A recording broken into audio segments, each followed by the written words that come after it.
বাংলাদেশে সয়াবিন হচ্ছে স্বর্ণের খনির মতো।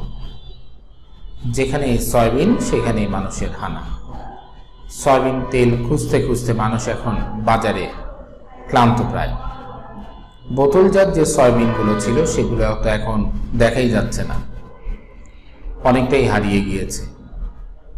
কিন্তু এই বোতলজাত সয়াবিনগুলো আবারও নাকি এখন শোভা পাচ্ছে দোকানগুলোর স্ট্যান্ডে। জানেন কি আপনি আসলে এই কারণটা কি ছিল? এই কারণ কিছুই না, এই কারণ হচ্ছে আমাদের বাংলাদেশের অসাধু যে ব্যবসায়ী রয়েছে তাদের একটি কূটকৌশল।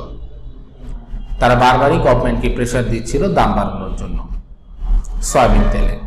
গভর্নমেন্ট তাদের ইন্টেলিজেন্সের মাধ্যমে বা তদারকির মাধ্যমে যে পর্যাপ্ত তথ্য পেল সেটা হচ্ছে পর্যাপ্ত পরিমাণে সয়াবিন এখনো তাদের মজুদ রয়েছে। তো সয়াবিন যেহেতু মজুদ আছে তাহলে কেন দাম বাড়বে? এবার কিন্তু আওয়ামী লীগ অথবা এর আগে বিএনপি গভর্নমেন্টের মতো প্রশাসনকে হাত করে সিন্ডিকেট করতে পারেনি অসাধু ব্যবসায়ীরা। সুতরাং তারা কিন্তু যথেচ্ছাই দাম বাড়াতে পারেনি। তারপরও গভর্নমেন্ট বাধ্য হয়েছে লিটার প্রতি 8 টাকা বাড়াতে। এই সুসংবাদ শুনেই বোতলগুলো কিন্তু আবারও তার আগের জায়গায় ফিরে এসেছে।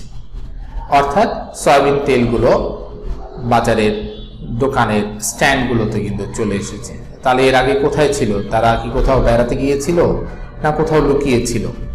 এটাই হচ্ছে প্রশ্ন। গভর্নমেন্ট এবার যথেষ্ট চেষ্টা করেছে। আমাদের অন্তর্বর্তীকালীন সরকারের শিল্প উপদেষ্টা যিনি রয়েছেন বসিরউদ্দিন, উনি কিন্তু ঘোষণা দিয়েছেন যে প্রতি লিটার প্রতি 8 টাকা দাম বাড়ল। অর্থাৎ বোতলজাত এবং খুচরা যেগুলো বিক্রি হয় সবগুলোর ক্ষেত্রেই সেম।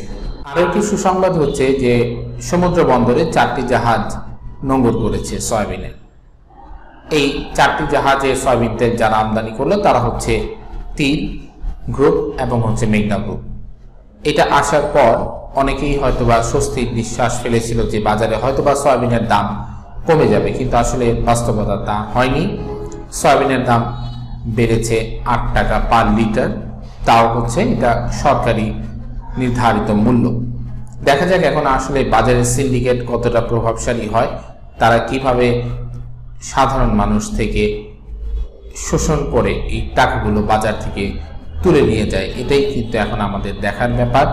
এবং অন্তর্বর্তীকালীন সরকারের প্রশাসন আসলেই কি তাদেরকে ট্যাকেল দিতে পারবে কি না, এটাও কিন্তু আমাদের এখন দেখার ব্যাপার এবং প্রত্যাশাও বটে এই সরকারের কাছ থেকে। কিন্তু আমার মনে হচ্ছে কেন জানি যে এই সরকারের পক্ষে এটা অনেকটাই অসম্ভব।